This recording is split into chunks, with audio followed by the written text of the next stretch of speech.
Capítulo 16. O homem que sabotava Marco Polo. Sofia, influenciada por seu inconsciente, continuava sonhando com a infância do menino Jesus. Ele era uma criança alegre, sociável, que festejava a vida. Crescia em meio à natureza, irrigado com metáforas, nutrindo poderosamente o pensamento imaginário antidialético. Quando Sofia saía das raias de seus sonhos e recordava a triste realidade da educação atual, se frustrava. Logo após saírem da conferência da universidade, foram caminhar pelas ruas de Jerusalém. Durante o passeio, ela disse: "Estive pensando, Marco, não podemos cansar de repetir que estamos diante de um trabalho escravo infantil legalizado. As crianças têm tempo para tudo, menos para ter infância. Somos conformistas, não temos sede de justiça para resgatar a geração Z. Aceitamos que ela seja escrava, vivendo em sociedades livres. A geração Z surgiu da geração Y, que é também conhecida como a geração dos milênios.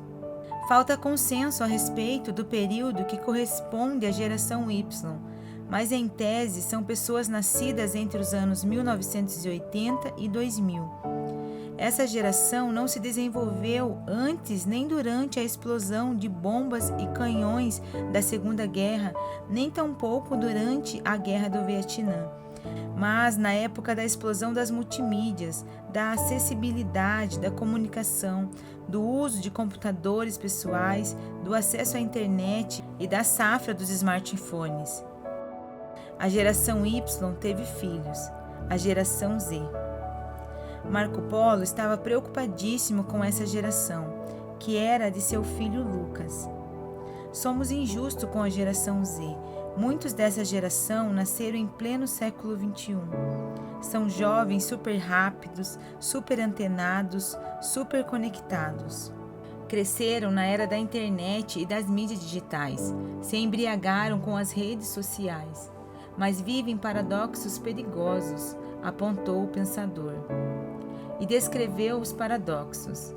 Navegam pela internet com incrível facilidade, mas não sabem navegar nas águas da emoção. Têm milhões de informações na memória, mas não sabem elaborar as próprias experiências. Conectam-se com muitos, mas raramente em profundidade com alguém ou com eles mesmos. Em meu consultório, percebo claramente o caos emocional desses jovens, disse Sofia. Não têm paciência nem para remédios, não suportam esperar, querem tudo rápido e pronto. São tão frágeis que entram em pânico quando sofrem, não sabem o que fazer com suas crises. Por terem mais informações e serem mais rápidas em raciocinar, as crianças dessa geração deram um salto cognitivo. Seus pais os aplaudem dizendo: "Meu filho é um gênio." Mas o gênio desaparece na juventude. Com frequência, tornam-se mentes agitadas, insatisfeitas, irritadiças, infladas e influenciáveis. Não sabem dar respostas inteligentes a situações estressantes. Marco Polo também ponderou. E além disso, se entendiam com facilidade. 5 minutos sem atividade e já gritam. Não tem nada para fazer nesta casa. Detestam a solidão. Têm de estar ligados ao celular a cada momento. Não sabem que existe uma solidão criativa e uma ansiedade produtiva.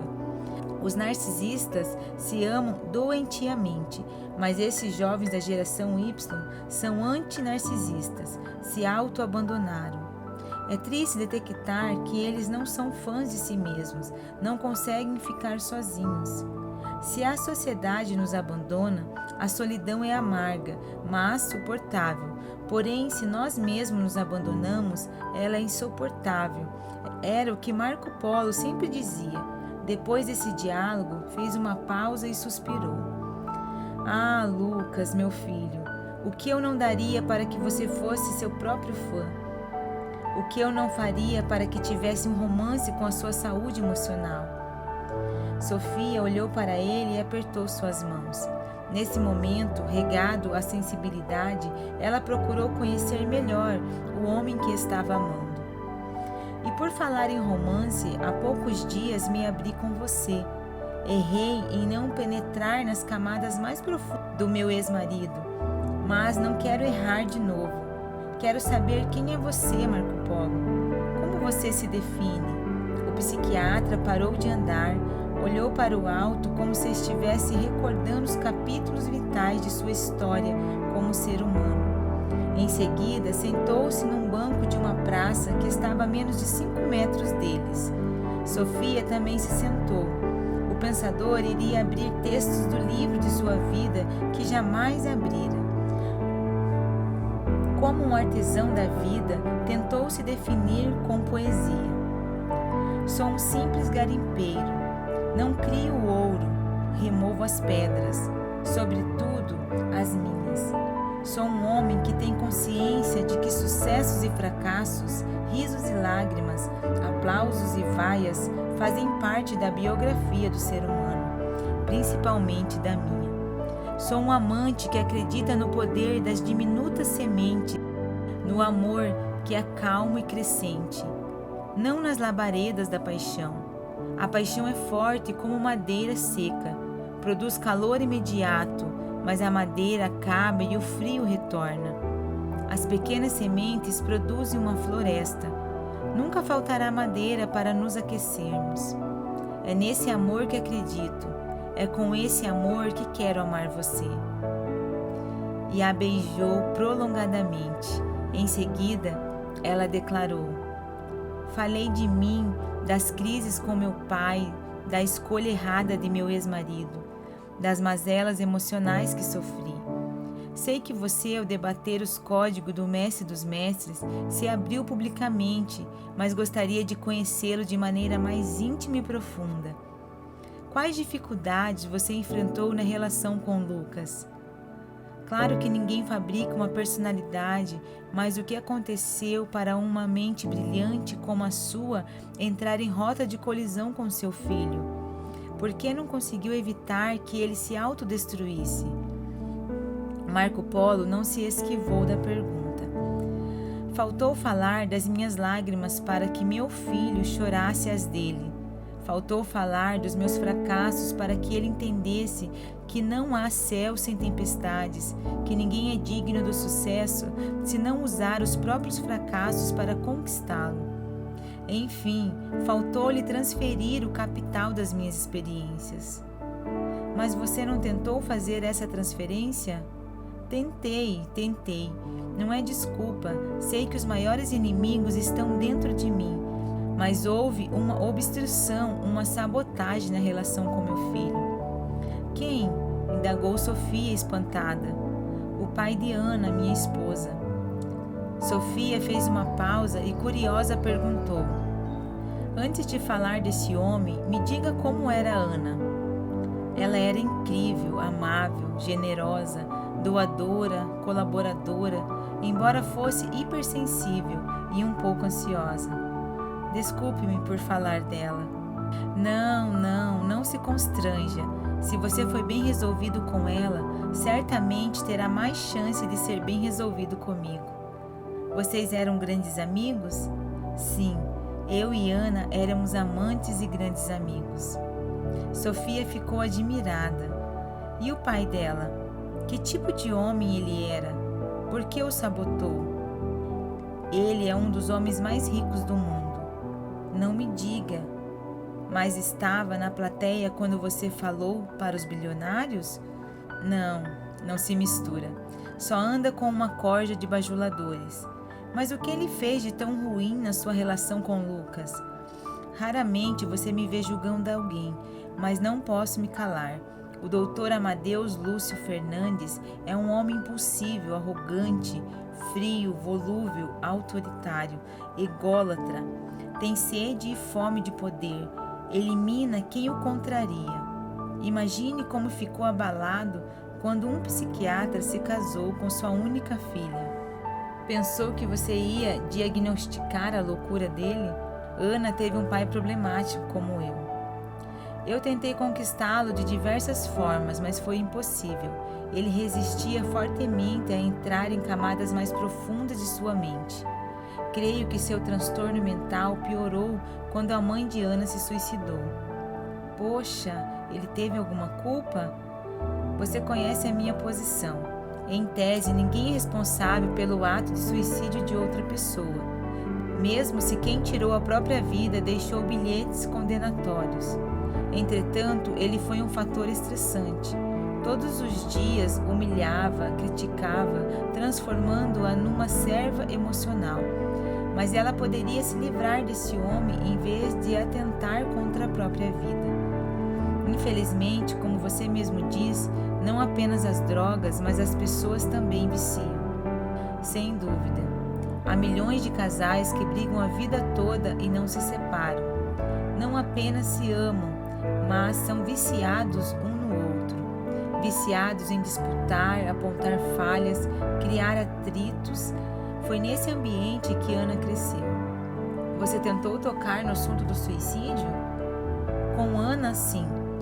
Quando o suicídio de sua mãe deixou de ser um tabu, ela deu um salto. Tornou-se mais segura, reciclou o sentimento de culpa e deixou de pensar que poderia ter feito alguma coisa para impedir. Mas com ele foi um parto. Aliás, um aborto. Tentei um dia tocar no assunto da morte de sua esposa. O doutor Amadeus elevou o tom de voz, aos gritos disse: "Não o contratei como psiquiatra. Cale-se, não fale sobre aquela louca. Está proibido de entrar em minha intimidade." E me deu as costas. Que homem, parece um psicopata. Prefiro não dar diagnóstico, Sofia. Afinal de contas, ele era pai de quem eu amava e continua sendo avô do meu filho. Mas não entendo como ele sabotou a personalidade de Lucas. E foi assim que Marco Polo contou para Sofia alguns episódios secretos de sua história. Disse que durante a infância de Lucas, o Dr. Amadeus tentava destruir a imagem dele como pai. Só que Marco Polo não sabia disso, muito menos Ana. Ele chantageava o menino de forma sutil. Hoje entendo que o sonho de meu sogro era que eu me separasse de Ana e que Lucas ficasse sob seus cuidados. Seria o herdeiro de seu império. Só mais tarde, quando Lucas se tornou dependente químico, é que essa estratégia maligna veio à tona. Lucas guardou o segredo das investidas do avô porque era chantageado por ele. Quando tinha 8 anos, o Dr. Amadeus lhe disse: "Você está destinado a ser um deus, Lucas." "Um deus? Como assim, vovô?" perguntou o menino curioso. Ser um deus no capitalismo é ter muito, muito dinheiro. Você será mais do que meu neto, será meu sucessor. Será herdeiro do meu império, terá minha inteligência. Reis se curvarão diante de você, presidentes estenderão tapetes vermelhos para você passar. Farão o que fazem comigo. Você é tão importante assim, vovô? Muito importante. Todos me admiram. Meu pai também é admirado. Seu pai? Seu pai não tem onde cair morto. É um pobre coitado. Mas ele é inteligente. Por que você não gosta dele? Perguntou Lucas com os olhos marejados. Seu pai é um fraco, vive dependente de sua mãe. Pensa que só porque tem alguma fama tem algum valor. Mas ele não é nada, nada, afirmou agressivamente, sem se importar com o sentimento da criança. O doutor Amadeus não tinha escrúpulos, estilhaçava a infância e ingenuidade do neto de propósito. Lucas passou dos olhos úmidos às lágrimas. Mas papai me ama, disse enxugando o rosto.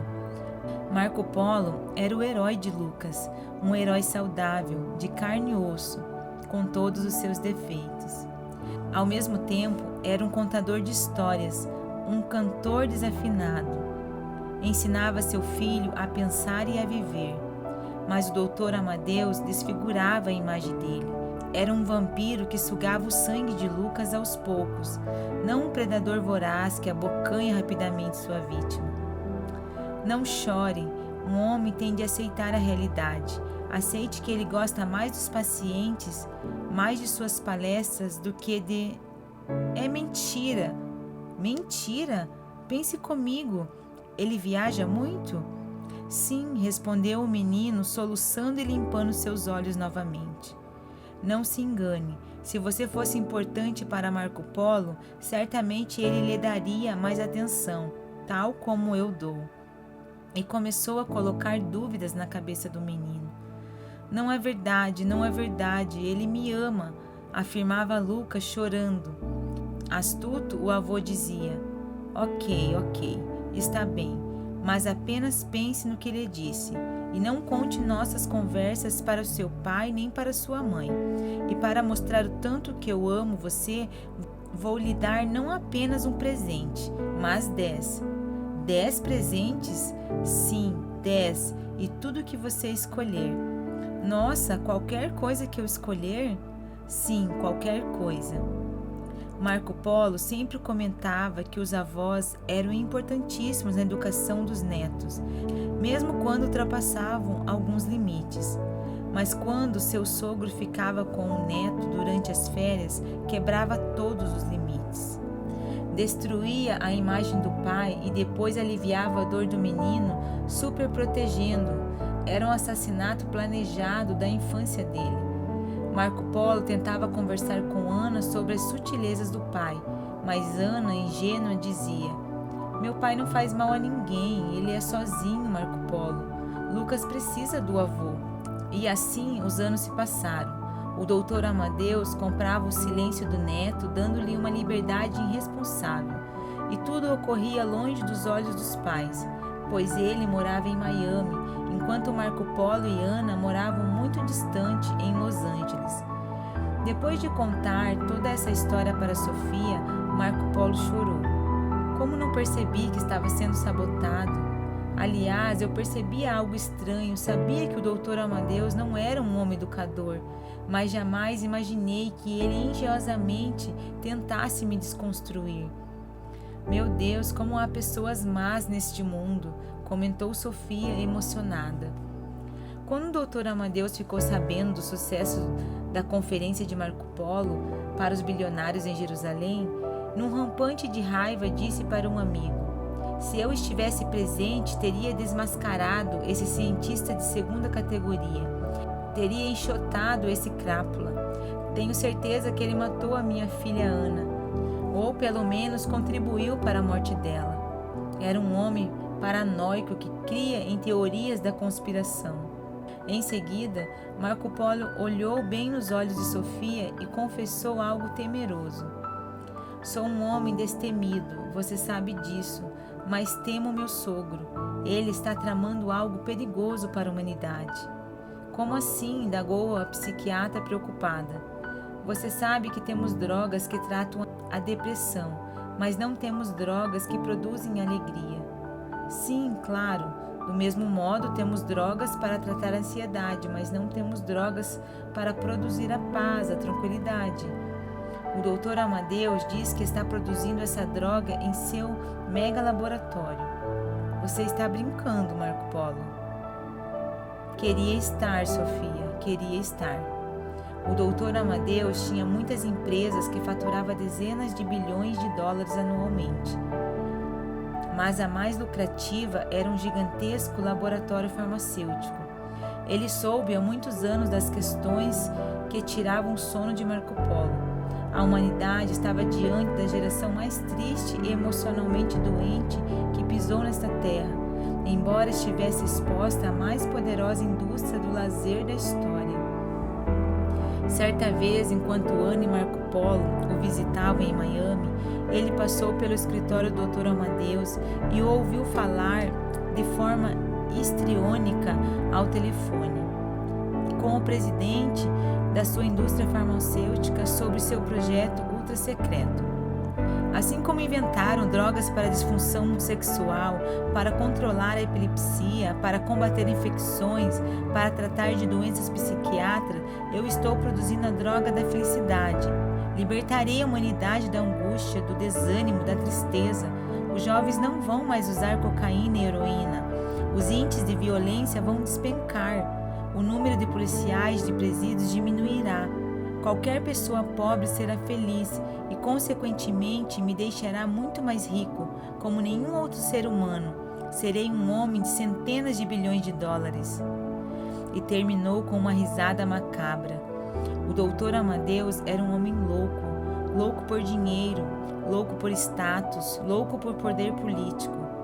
Marco Polo, perturbado com o projeto dele, entrou no escritório e o questionou.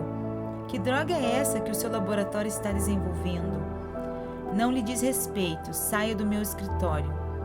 O senhor já tentou lançar uma droga revolucionária uma vez e usou-a em mim para impedir que eu me casasse com Ana, acusou Marco Polo, recordando um fato ocorrido havia 2 décadas.